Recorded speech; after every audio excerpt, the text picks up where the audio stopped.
রাসূল সাল্লাল্লাহু আলাইহি ওয়াসাল্লামের মদিনায় আগমনের সময় সাহাবায়ে কেরাম কি বলে নবীজিকে স্বাগত জানিয়েছিলেন?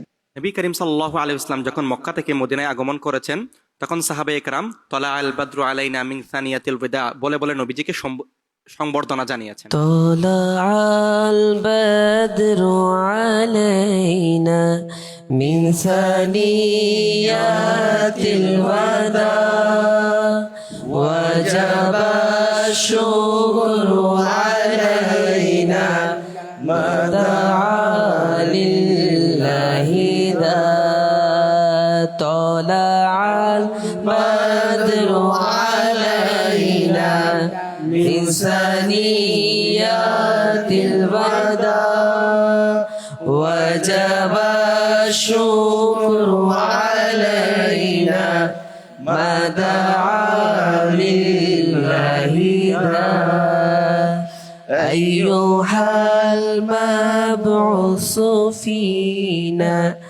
جئت بالأمر المطاع جئت شرفت المدينة مرحبا يا خير ذا طلع البدر علينا من ثنيات الوداع وجب الشكر علينا ما دعا لله ذا।